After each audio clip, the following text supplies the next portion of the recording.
November 2024, Pilkada serentak akan digelar di 37 provinsi di Indonesia. Sejumlah nama yang bakal ikut kontestasi mulai bermunculan. Tak terkecuali di Jakarta, sejumlah nama santer terdengar, salah satunya Anies Baswedan. Sebelumnya Gubernur Jakarta periode 2017-2022 ini memang menyatakan kesediaannya untuk maju kembali di Pilkada. Dia mengklaim sangat serius mempertimbangkan peluang ini. Sekarang saya memang dalam fase menakar, mempertimbangkan, sudah ada undangan dari partai politik dan kemudian masyarakat juga bisa dibilang seminggu bisa 3-4 kali di rumah itu berdatangan berbagai kelompok yang mengundang untuk saya kembali ke Jakarta. Sejumlah partai juga mulai mempertimbangkan untuk mengusung Anies, PKB misalnya. Meski masih memegang nama Ida Fauzia sebagai calon kuat calon gubernur Jakarta, namun PKB tetap mempertimbangkan nama Anies. Komunikasi awal yang tepatnya, jadi secara tahapan PKB belum mengeluarkan rekomendasi secara resmi. Tapi dari hasil diskusi, obrolan dari teman-teman kanan kiri Mas Anies, kira-kira kita akan pertimbangkan Mas Anies kalau maju lagi di dalam Pilgub. Yang jelas sampai hari ini kami masih punya calon kandidat, itu Mbak Ida Fauzia. Lalu kemana Partai Gerindra dan PKS yang mengusungnya dulu di Pilkada 2017? Gerindra sepertinya tidak akan mendukung Anies. Terbukti dari sejumlah nama yang beredar, tak ada nama Anies. Sinyal tak mendukung Anies juga datang dari PKS. Partai yang mendapat 18 kursi di DPRD Jakarta ini memilih mendorong kader internal untuk maju dalam Pilgub Jakarta mendatang. PKS ingin mencari sosok pemimpin yang fokus mengurus kota yang akan menjadi daerah khusus Jakarta. Haknya Mas Anies, karena memang baru satu periode, jadi kalau beliau mau maju, monggo. PKS sendiri dengan banyak pertimbangan tentu ingin mengajukan kader. Tetapi politik itu dinamis dan sampai saat ini sih kami masih mencermati. Sebelumnya sempat pula beredar isu duet Basuki Cahayapurnama alias Ahok dan Anies di Pilkada Jakarta mendatang. Soal ini dikomentari pula oleh PDIP yang merupakan partai asal Ahok. Kita kan partai demokrasi yang berkarakter Indonesia, sehingga nama-nama itu diusulkan dari bawah. Kalau gubernur diusulkan dari DPC dan DPD partai, dan nama-nama tersebut sekarang baru proses penjaringan di tingkat provinsi untuk calon gubernur dan wakil gubernur. Jadi nama-nama akan tersaring sesuai dengan usulan dari daerah-daerah yang mohon maaf belum bisa kami sebut nama-nama yang terdaftar karena masih melakukan proses pencermatan. Lalu akankah Anies melenggang kembali di Pilkada Jakarta? Partai mana yang akan mendukungnya dan siapa yang akan menjadi lawannya? Tim Liputan, Kompas TV.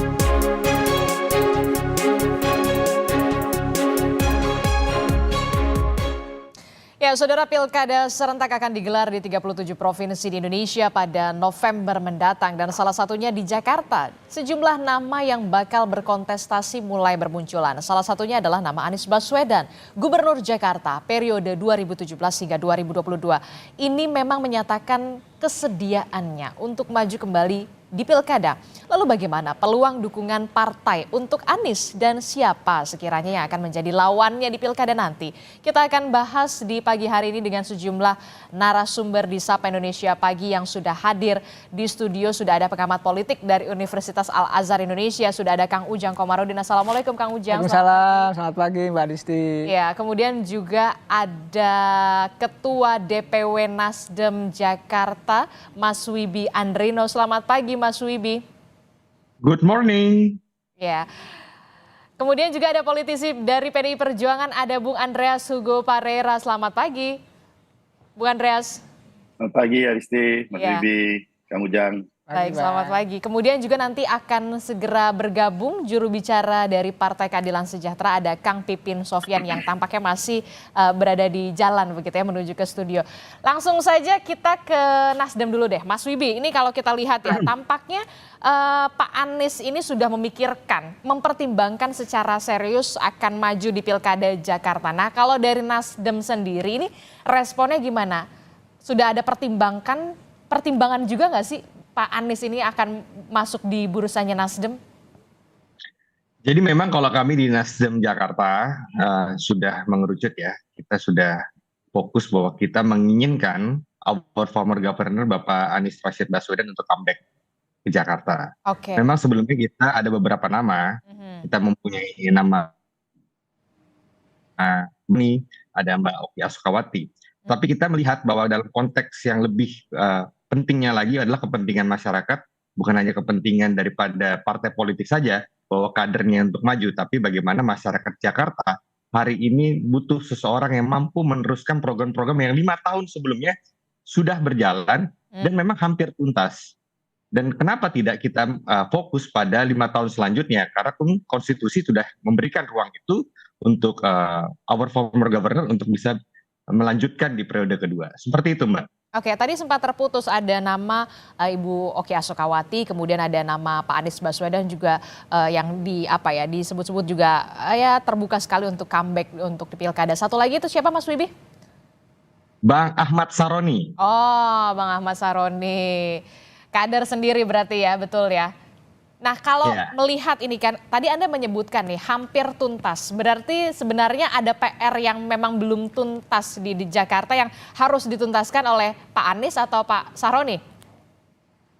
Iya, kalau kita bicara ada PR yang belum tuntas itu, sebenarnya PR itu dibuat sama orang yang melanjutkan 2 tahun setelah Pak Anies purna tugas di periode pertama. Jadi PR-PR yang terjadi ini adalah ketika pejabat sementara itu datang malah membuat PR-PR itu tidak tuntas seperti itu, Mbak. Oke, dan yang harus yang menuntaskan lagi Pak Anies lagi gitu maksud Anda? 5 tahun ke depan Memang lagi. Sepertinya memang seperti itu karena ini masalah political will. Ketika kita berbicara dalam konteks Jakarta, permasalahan yang hari ini baru kita terima adalah pengusiran paksa masyarakat Kampung Bayam di bilangan Stadion JIS.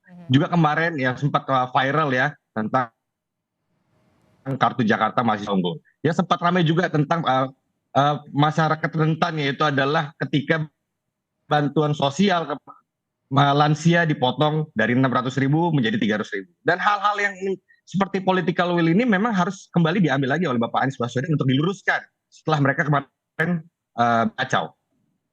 Oke, kalau dari pernyataan Mas Wibi nih sinyal-sinyalnya Partai Nasdem akan mendukung dan juga mengusung nama Anies Baswedan di Pilkada Jakarta. Tapi nanti kita lihat dulu ya dinamikanya. Tapi kalau saya melihat sih sinyal-sinyalnya akan seperti itu. Nah, kalau dari PDI Perjuangan sendiri, Bung Andreas seperti apa? Ya kalau di PDI Perjuangan itu masih dalam proses penjaringan. Kita sedang melakukan tahapan-tahapan dan ada 3 tahapan penjaringan. Kalau untuk ya pilkada ini selalu ya melalui DPC penjaringan, kemudian DPD Dewan Pertimbangan Daerah di provinsi, kemudian penyaringan dilakukan di DPP dengan mempertimbangkan berbagai aspek tentunya. Ya tentu keterpilihan itu penting karena setiap partai yang mengusulkan pasti ingin menang kan. Nah, tapi terlepas dari itu, ya ini untuk ya semua calon lah ya. Dalam kasus ini kita lihat pada Pak Anies gitu, bahwa di dalam pilkada maupun di dalam sistem pemilu yang pemilihan langsung seperti ini, saya melihat selalu ya setiap kandidat itu harus punya 3 modal gitu. Itu modal sosial, dia harus punya modal politik.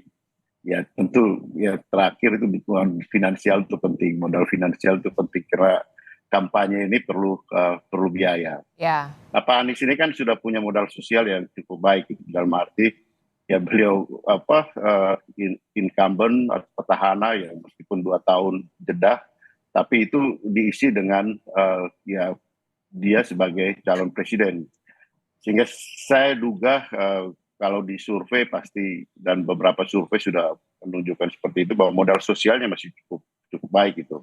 Mungkin pada rating atas lah. Ya modal politik, nah ini yang dibutuhkan gitu. Dalam arti dukungan politik ini. Nah pertanyaan berikut, apakah Pak Anies sendiri serius gitu mau maju gitu? Karena beliau bukan dari partai politik kan. Apakah beliau sendiri mau turun kelas gitu? Meskipun Pak Anies sendiri mengatakan bahwa ya banyak warga yang menghendaki beliau untuk kembali maju, tapi apakah beliau sendiri mau turun kelas dari calon presiden menjadi calon gubernur, itu hal lain gitu yang bisa saja berubah di dalam perjalanan waktu dan dinamika politik yang berjalan nanti gitu. Jadi ya saya kira ya ini proses masih akan berjalan. Nah, di PDI Perjuangan sendiri kita masih sedang melakukan proses penjaringan. Masih ada proses penjaringan begitu ya dari PDI Perjuangan sendiri. Utamanya biasanya kalau PDI Perjuangan sih pasti kader internalnya. Nah yang kemudian mencuat adalah nama Basuki Cahayapurnama atau Ahok yang kemudian disebut-sebut juga akan didorong kembali untuk Pilkada Jakarta. Benarkah demikian Bung Andreas, akan ada isu duet begitu Ahok dan juga Anies, mungkin nggak sih? Ya politik itu orang sering mengatakan bahwa politik itu juga adalah seni mencari kemungkinan gitu. Ya art of possibility gitu. Artinya semua kemungkinan itu bisa terjadi gitu. Tapi ya tadi gitu, bahwa partai politik itu pasti akan mempertimbangkan mencalonkan untuk menang. Di PDI Perjuangan kita selalu mempertimbangkan bahwa yang menang dengan kader yang mempunyai tentu basic ideologi, kemudian dia mempunyai kapabilitas. Nah itu semua akan dilakukan di dalam proses penyaringan gitu. Dan juga kita tahu bahwa di pilkada ya termasuk DKI ini kan tidak semua boleh dikatakan tidak semua partai itu, atau semua partai itu tidak bisa mencalonkan sendiri gitu. Harus koalisi. Dia perlu melakukan kerjasama dengan partai-partai lain untuk bersama mengusung calon gitu. Sehingga proses ini ya pasti masih perlu waktu, dan biasanya juga mungkin juga akan diputuskan di saat-saat terakhir sebelum pendaftaran di KPUD. Termasuk juga nama Pak Ahok ini juga kemudian dilirik juga nggak sih sebenarnya dari PDI Perjuangan, kalau misalkan nama Pak Ahok kan juga bisa dikatakan punya popularitas, elektabilitas, bukan bahkan juga isi tasnya juga. Bung Andreas. Ya saya kira ya saya tidak membantah mengatakan bahwa itu tidak mungkin, tapi bahwa usulan-usulan dari masyarakat, kita tahu bahwa Pak Ahok itu punya pendukung yang solid gitu. Ya saya nggak tahu berapa banyak, tetapi Ahokers itu kan juga merupakan suatu komunitas komunitas sosial yang mempunyai pengaruh secara politik gitu. Dan itu satu potensi gitu buat Pak Ahok secara pribadi maupun baik untuk partai gitu. Nah oleh karena itu saya kira bukan tidak mungkin gitu. Ini perjalanan masih memerlukan waktu, dan kita lihatlah gitu. Masih ada waktu. Yang pasti itu tiga aspek tadi yang saya katakan tadi, soal modal sosialnya itu harus dilihat gitu. Dan modal sosial itu dinamis gitu, dalam arti akan diukur melalui survei-survei. Dan biasanya survei-survei yang sebelum keputusan itu akan ikut menentukan gitu kapan apakah seorang calon kandidat itu diputuskan oleh partai atau tidak ya. Kemudian akan menjadi modal politik kerja di dalam pemilihan itu gitu. Saya ke Mas Wibi. Mas Wibi, tadi Bung Andreas menyinggung soal serius nggak sih sebenarnya ini Pak Anies untuk maju di Pilgub Jakarta lagi begitu? Bisa dikatakan tadi Bung Andreas mengatakan jangan-jangan nanti malah dibilang turun kelas nih. Nah respon Nasdem sendiri gimana nih dari capres menjadi cagup lagi nantinya? Tidak ada turun kelas ya dalam ini kan call of duty ya, ketika memang ada hal di depan yang harus dituntaskan, ada panggilan untuk dia kerjakan, dimanapun tempatnya itu tidak ada bahasa itu turun kelas, mendowngrade seseorang untuk melakukan duty-nya kepada masyarakat, menurut saya itu juga tidak baik ya. Dan bagi kami di Nasdem Jakarta, tentu kita melihat apa yang terjadi di Jakarta ini membutuhkan figur yang memang seorang yang kuat seperti Bapak Anies Baswedan. Dan kami menyampaikan itu kepada DPP, karena keputusannya ada dalam Pak Surya Paloh untuk dalam menentukan siapa nanti usulan gubernur di Jakarta. Nah, bagi kami di Nasdem Jakarta, hal-hal baik itu dan hal-hal yang belum selesai dikerjakan, kita paparkan terus-menerus, dan kita kemarin juga berkomunikasi dengan Bapak Anies langsung, meminta beliau untuk comeback ke Jakarta. Memang pada saat kemarin dalam halal bihalal Timnas, sempat mereka sudah cukup lama, bahwa dikatakan dia ingin rehat sejenak. Itu kan fasenya ketika belum fase tuntas Pilpres kan. Nah, ketika kemarin juga datang di Koalisi Masyarakat Miskin Jakarta, juga diminta untuk kembali. Sinyal-sinyal itu ada, dan itulah keyakinan kami bahwa Pak Anies ini akan kembali ke Jakarta. Dan itu kan terus kami sampaikan kepada Pak Surya, sehingga keputusan Partai Nasdem komplit bersama partai koalisi nanti mendukung beliau. Oke, kalau kita melihat Nasdem tampaknya sudah mantap betul begitu ya untuk menjadi kendaraan politiknya dari Anies Baswedan di Pilkada Jakarta. Selain Nasdem tentu saja harus berkoalisi ya untuk di Pilkada Jakarta. Anda melihat siapa lagi sebenarnya partai yang kemudian melirik peluang Anies ini untuk maju lagi menjadi gubernur Jakarta? Yang pertama kita bahas dulu modal yang dimiliki Pak Anies. Dia punya investasi politik yang lama di DKI. Nah, ketika itu punya, maka pilihannya ya partai-partai lain kemungkinan besar juga ya kan akan mendukung Anies. Cuma persoalannya memang harus dihitung tadi apa yang disampaikan Bang Andreas, modal-modal tadi Mbak Adisti katakan tadi, ada modal popularitas, elektabilitas dan isitas. Saya tambah lagi akseptabilitas. Penerimaan dari partai politik maupun penerimaan dari publik. Nah, Anies ini untuk DKI karena dia punya investasi politik yang baik, maka penerimaan publiknya juga ada gitu. Dari partai politik juga mungkin ada. Lalu tadi popularitasnya punya, elektabilitas juga masih tinggi, dan isitasnya juga mungkin sudah banyak karena sudah 5 tahun berkuasa di DKI. Nah, lalu akan adakah partai yang mendorong? Nah, selama Anies punya modal-modal itu, selama Anies punya elektabilitas yang tinggi, saya meyakini Anies akan ada yang mendorong, termasuk tadi Nasdem. Apakah nanti PKB juga akan mendorong? Sinyal-sinyalnya kelihatannya ada gitu. Ya tadi Bang Saiful Huda ya kan ditampilkan di layar bagaimana ada indikasi juga PKB ke sana. Tetapi jangan lupa, mungkin PKB juga bergaining. Apakah mengajukan Ida Fauziah ya kan mendorong sebagai calon gubernur atau wakil gubernur, kita tidak tahu. Lalu yang kita lihat PKS. PKS kemungkinan besar saya meyakini bisa ke Anies juga bisa tidak. Kenapa begitu? Karena begini, kalau PKS itu ada kadernya yang kompeten, artinya ada kadernya yang memiliki elektabilitas yang tinggi, maka kemungkinan besar akan memprioritaskan kadernya. Tetapi kalau kadernya tidak punya yang memiliki elektabilitas yang tinggi, ya maka pilihannya kemungkinan ke Anies kan itu. Karena tadi Bang Andreas mengatakan semua partai politik mengkalkulasi secara rasional ingin menang. Nah, menang itu ukurannya tadi paling tidak 3+1 itu. Akseptabilitas, popularitas, elektabilitas dan isitas. Nah, dalam konteks itu Anies punya peluang ini, posisinya incumbent.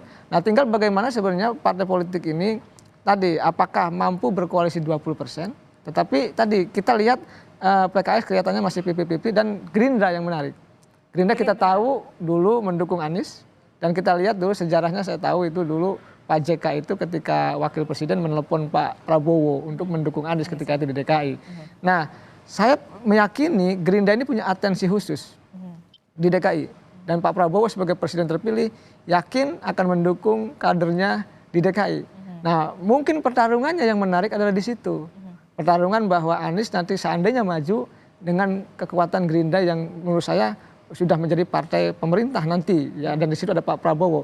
Saya membayangkan begini, ada daerah-daerah di Pulau Jawa khususnya, misalkan DKI, Banten, Jabar, Jateng, Jawa Timur, Sumut, Sulsel, yang basis masanya besar, itu kemungkinan besar juga akan didorong oleh partai-partai koalisi Indonesia Maju. Jadi yang didorong itu partai koalisi Kim, pemenang Pilpres. Oleh karena itu bagi daerah yang misalnya daerah yang kecil pemilihnya itu akan dilepas.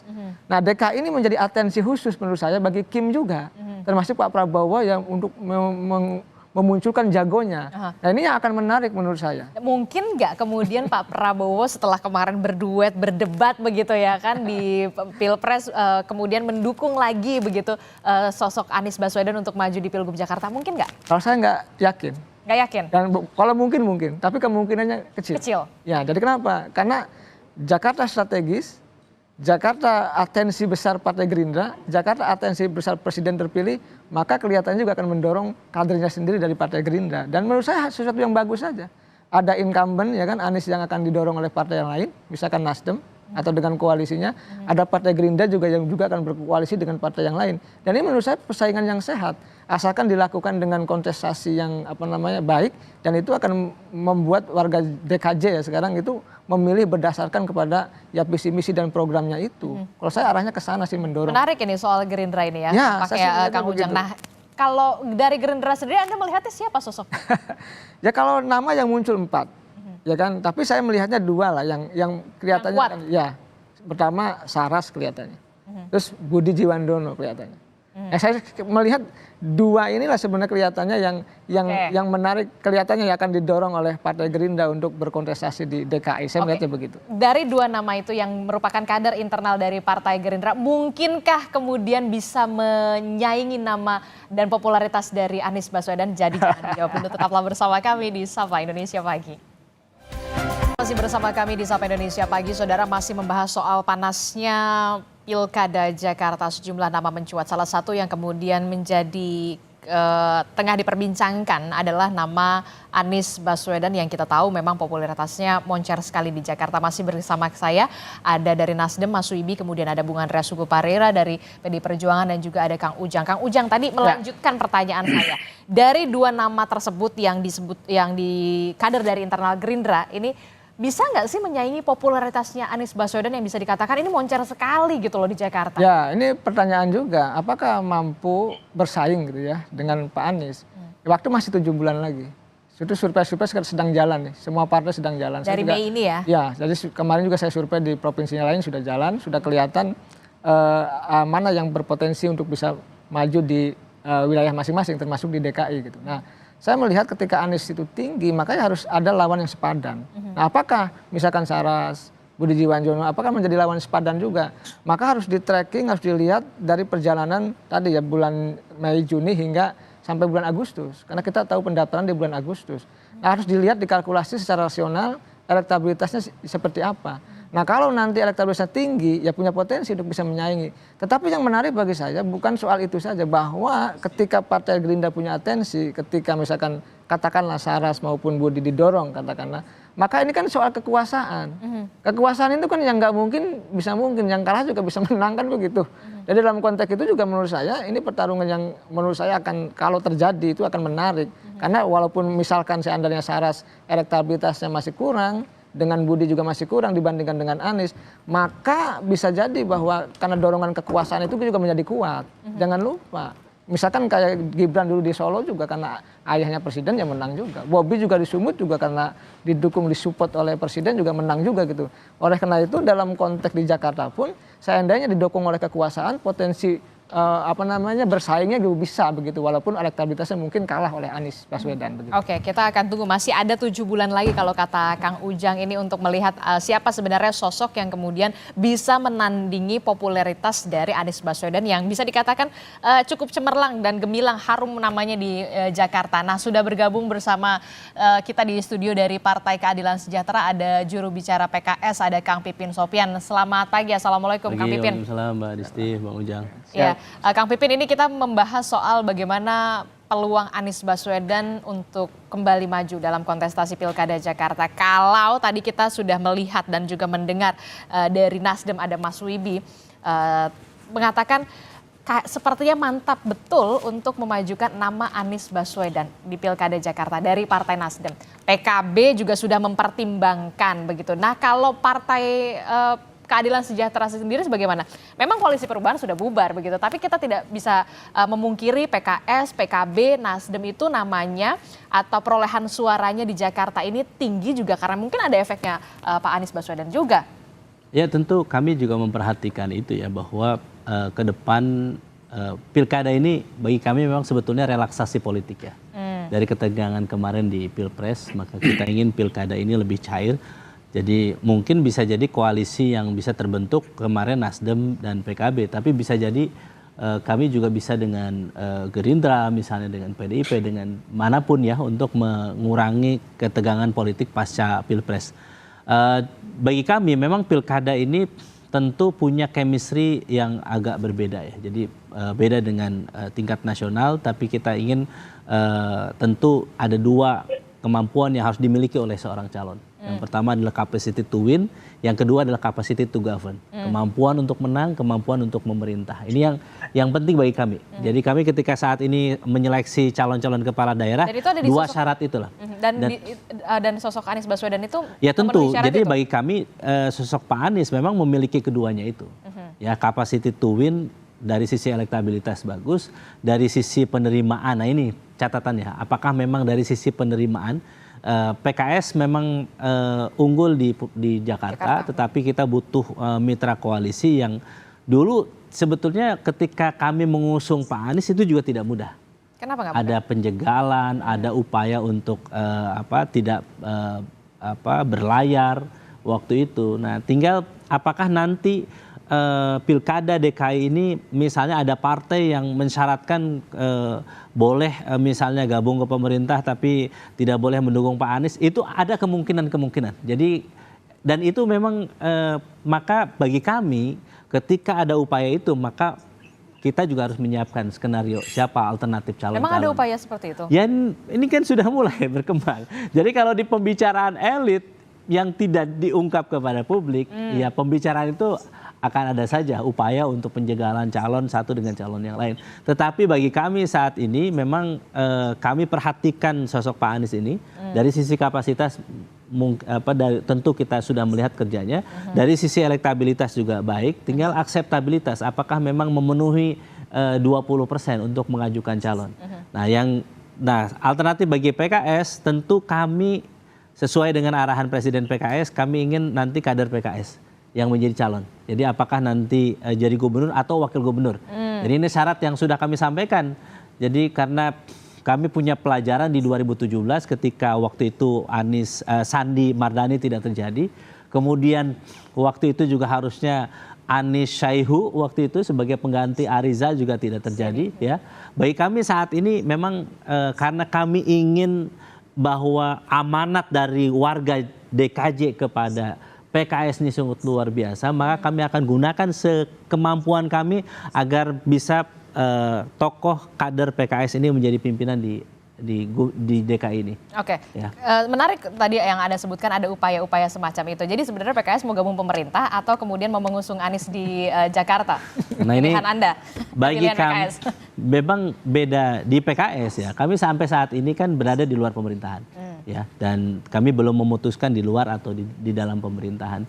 Dan bagi kami keputusan kami untuk Pilkada DKI ini memang tidak ada kaitannya kalau kami. Jadi kalau kami mau memutuskan secara independen misalnya mendukung Pak Anies ya mendukung Pak Anies saja. Sebagaimana kemarin kami tidak tergoda dengan bujuk rayu partai manapun, kami mendukung Pak Anies Baswedan. Tetapi kami tentu menyiapkan plan B alternatif. Misalnya kami saat ini yang disampaikan oleh Pak Mardani, kami juga berkomunikasi dengan Pak Sudirman Said misalnya sebagai tokoh alternatif lah kalau misalnya nanti tidak terjadi dukungan kepada Pak Anies, maka kemungkinan Pak Sudirman Said ini sebagai tokoh yang karena beliau kemarin juga terlibat dan sebagai sosok perubahan juga tentu bagi PKS sendiri memang ketika kita punya agenda perubahan di tingkat nasional, kita juga berharap kalaupun itu tidak terjadi di tingkat nasional, maka kita bisa menggunakan agenda perubahan itu di tingkat lokal.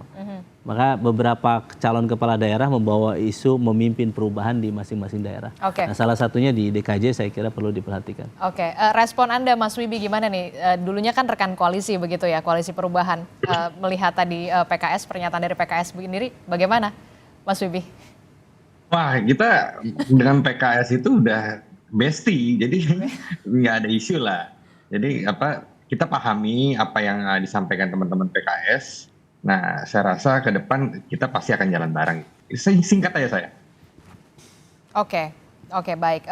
Kang Ujang gimana Kang Ujang kalau Anda melihatnya PKS nantinya akan berlabuh juga nggak sih sebenarnya mendukung Anies Baswedan? Kalau kita melihat kan tiga partai politik ini namanya perolehan suaranya ini meningkat secara drastis ya di Jakarta. Ya, tadi saya kan punya catatan Mbak Adisti bahwa daerah kunci DKI, Banten, Jawa Barat, Jawa Tengah, Jawa Timur, Sumut, Kalsel yang katakanlah wilayah strategis itu diusahakan untuk kepala daerahnya akan dimenangkan oleh Koalisi Indonesia Maju yang akan didorong gitu. Nah kita lihat misalkan Nasdem dan PKB yang kita tahu sama-sama tahu Nasdem dan PKB sudah bergeser ke Koalisi Indonesia Maju, hanya PKS yang katakan di luar. Maka bahasa Bang Pipin adalah bahasa penjegalan kan gitu. Karena saya melihat begitu. Nah biasanya daerah yang biasa tadi yang tidak strategis akan dilepas oleh Koalisi Indonesia Maju. Nah oleh karena itu kita lihat nanti apakah Nasdem dengan PKB itu betul-betul mengusung Anies atau tidak. Nah ini kan ada deal-deal juga dengan Koalisi Indonesia Maju termasuk dengan Pak Prabowo. Nah dalam konteks itu tadi maka muncul alternatif yang lain. Saya mengatakannya itu. Ya saya sih melihat ya ke depan tentu warga DKJ harus diberikan pilihan siapapun yang banyak gitu ya. Kalau Anies misalkan punya peluang ya silakan didorong. Tetapi tadi ada beban psikologis yang ada di Nasdem dan PKB ketika sudah masuk pemerintahan Prabowo Gibran. Karena wilayah DKI yang strategis, yang tadi saya katakan yang didorong adalah yang ingin dimenangkan Koalisi Indonesia Maju. Walaupun pemilihannya ya rakyat DKI yang memilih gitu, seperti itu. Bung Andreas Hugo, bagaimana Anda responnya soal ini?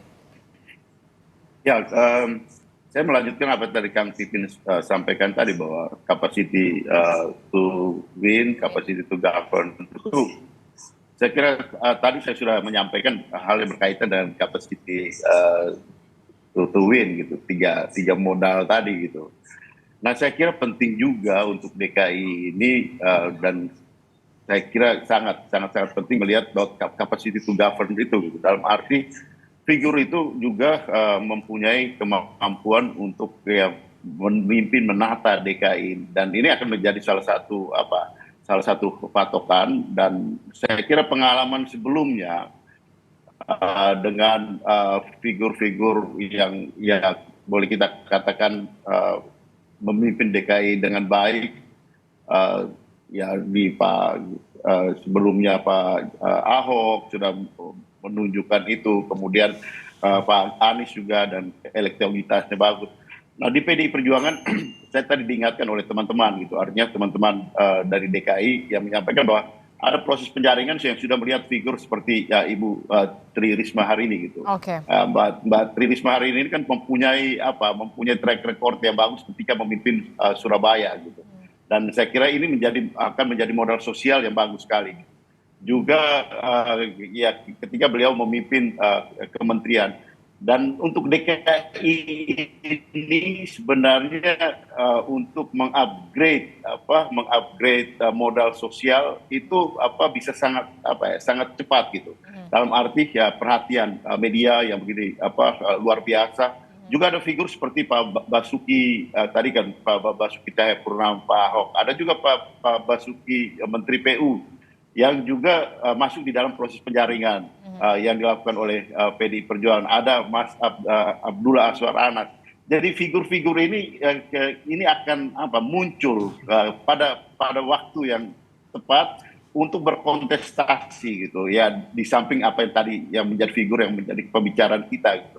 Dan peta ini kemungkinan akan sangat cepat berubah ketika proses keputusan dari setiap partai memutuskan siapa yang akan menjadi calon dari masing-masing kontestasinya gitu. Oke, Kang Pipin, kenapa sih nggak mau mencalonkan Anies gitu kan? Kita tahu PKS sama Anies tuh hubungannya mesra sekali begitu ya. Kenapa? Dan sosok siapa yang kemudian menjadi bisa menandingi popularitas Anies di Jakarta? Ada yang bilang kami nggak mau Pak Anies nggak? Jadi bagi kami memang hitung-hitungan ya, bagi partai politik kita juga akan melihat bahwa calon itu memberikan kontribusi kepada masyarakat juga kepada elektabilitas partai. Jadi kalau kita lihat misalnya, kalau kita berkaca di Pilpres 2024 kemarin, keuntungan elektoral bagi PKB luar biasa ya. Ketika mengusung Caimin sebagai calon wakil presiden ya. Dan siapa sih yang tidak mau partai politik yang punya calon, kemudian calon itu bertanding dan kemudian dampak dari partainya naik elektabilitasnya. Ada efek anggota, elektoral ya. Nah tentu juga partai politik termasuk PKS saya kira kita ingin dari sisi kalau calon itu memang dari kita, katakanlah ya misalnya bagaimana sih calon itu dari internal partai, ada dua hal. Satu adalah calon dari internal kita, memang dari awal pimpinan PKS misalnya yang punya kapasitas to win and capacity to govern itu kemudian muncul.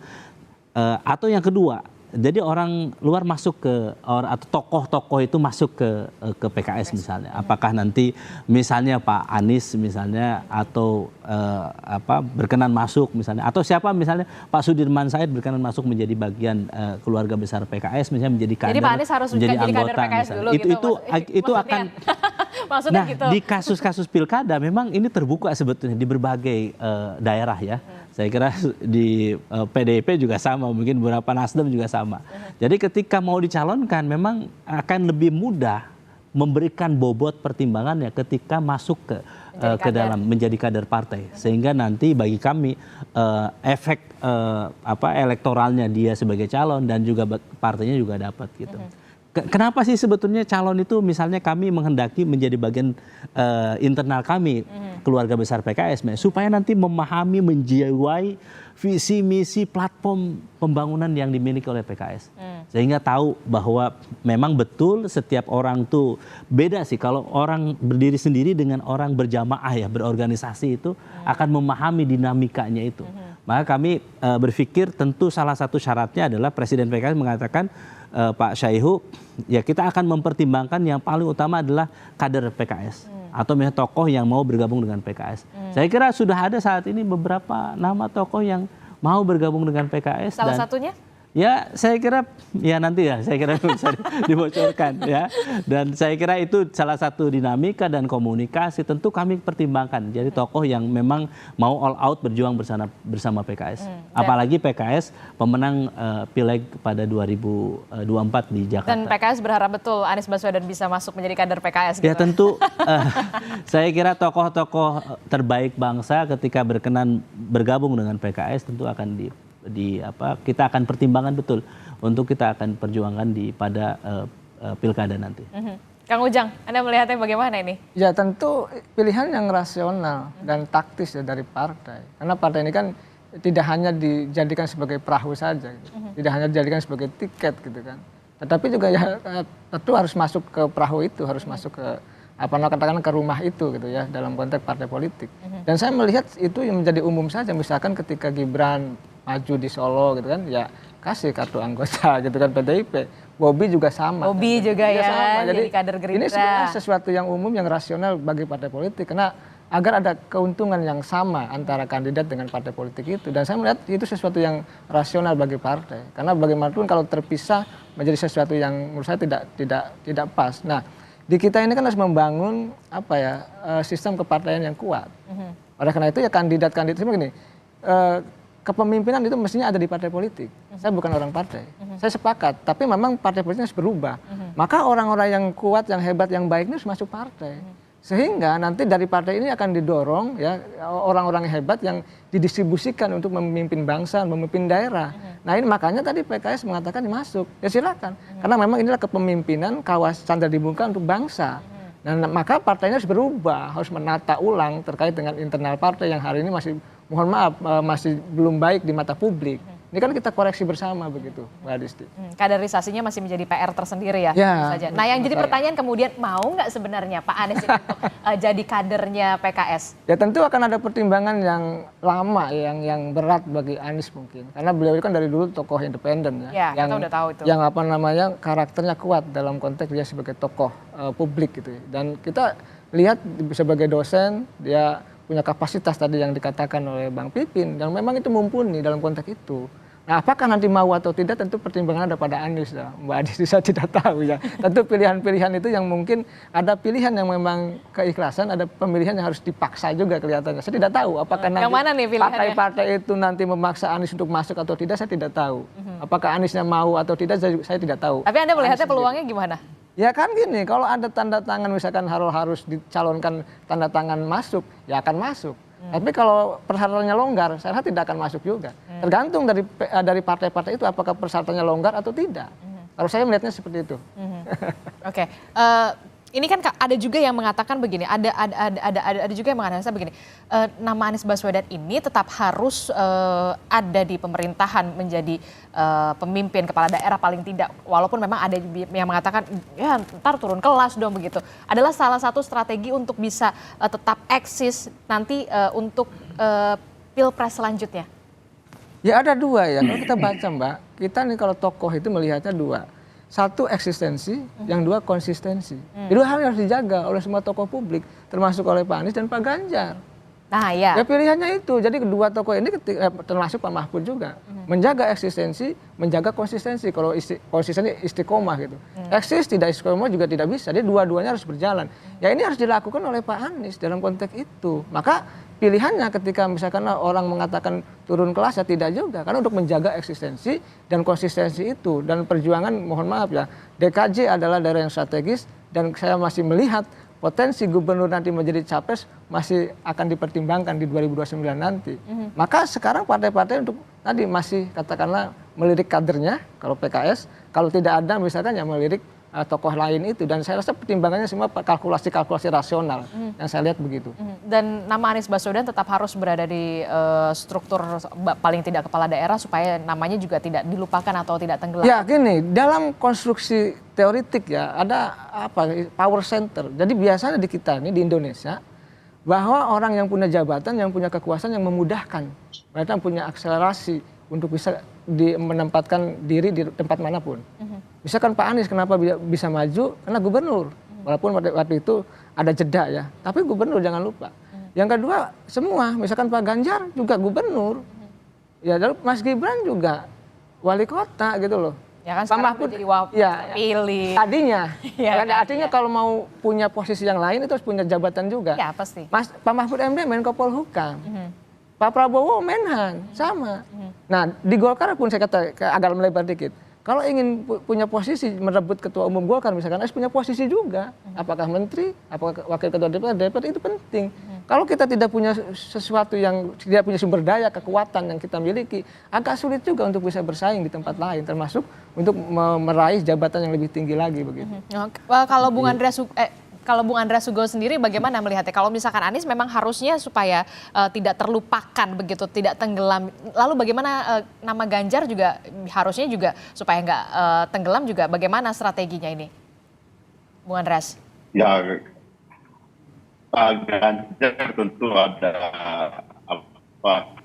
ada tempatnya nanti dalam arti bahwa apa yang dikatakan oleh Kang Ujang itu betul, dalam arti bahwa kalau kita mau ya artinya partai mau merawat menjaga kadernya tentu perlu diberikan ruang sehingga dia bisa berakselerasi. Begitupun dengan ya figur atau kader itu sendiri gitu, tentu harus menjaga ya eksistensinya dan konsistensi, komitmen di dalam aktivitas politiknya gitu. Saya sepakat dengan hal tersebut gitu. Tapi tentu kita tahu juga bahwa di dalam perjalanan dan dinamika politik ini kan tidak sendirian mereka kan, atau tidak sendirian para kader tersebut gitu. Banyak kader-kader lain juga ya dalam dinamika politiknya berakselerasi dan melakukan manuver-manuver politik yang sesuai dengan target-target politiknya masing-masing gitu. Dan itu hal yang sangat biasa di dalam masyarakat demokratis seperti Indonesia sekarang ini gitu. Pak Anies itu akan mempertimbangkan aspek-aspek tadi gitu. Saya tadi katakan bahwa ya turun kelas gitu dalam arti bahwa ketika mencalonkan di DKI itu juga saya kira itu juga fakta gitu. Apakah dengan itu akan mengganggu eksistensi dan konsistensinya gitu sebagai seorang politisi gitu. Ya itu akan dilihat oleh masyarakat ke depan bagaimana dinilai oleh masyarakat ketika beliau tampil katakanlah ketika beliau tampil kembali di Pilkada DKI nanti gitu. Jadi proses ini akan sangat terbuka gitu di masyarakat yang terbuka demokratis seperti yang kita alami sekarang.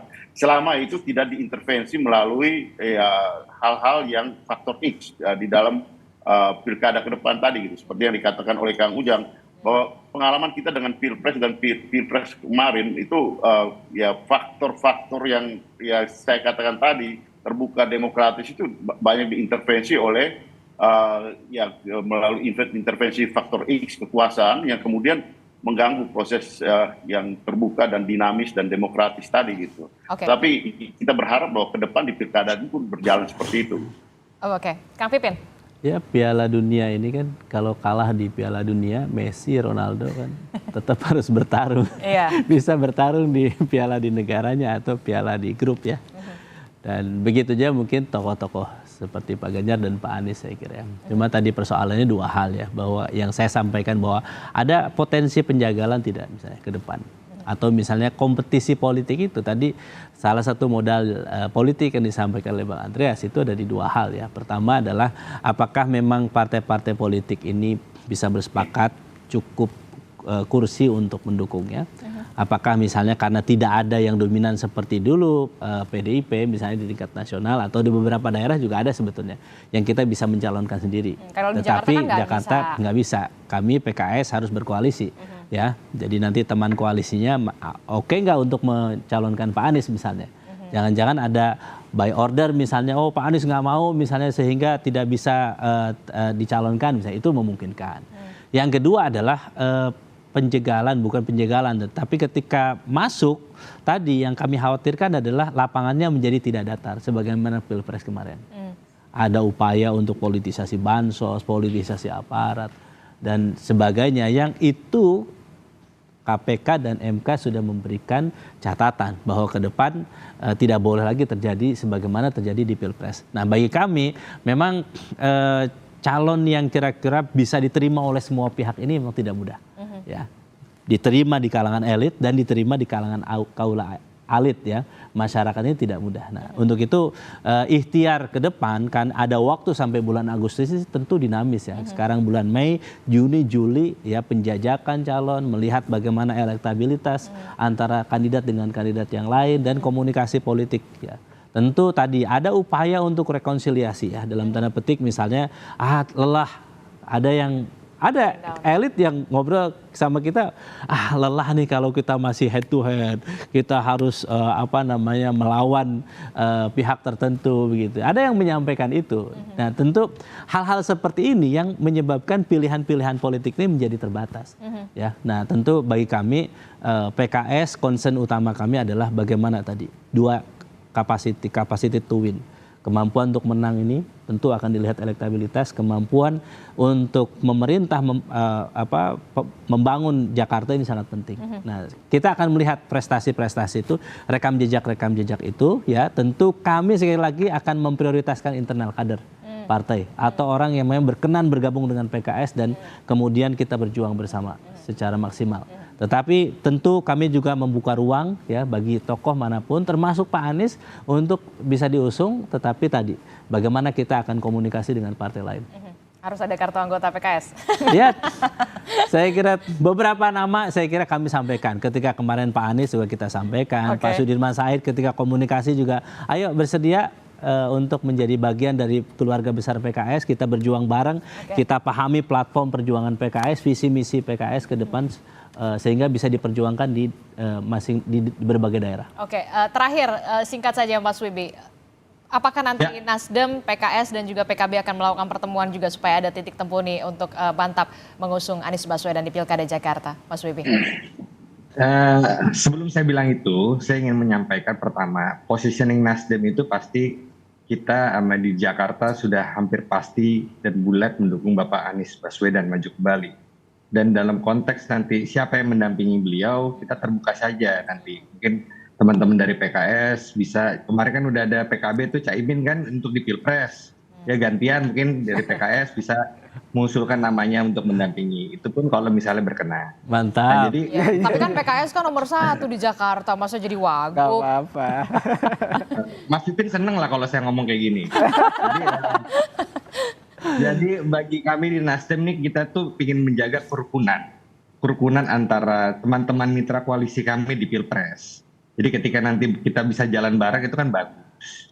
Kompak dengan PKS, kompak dengan PKB, jadi jalannya itu juga enak ke depan.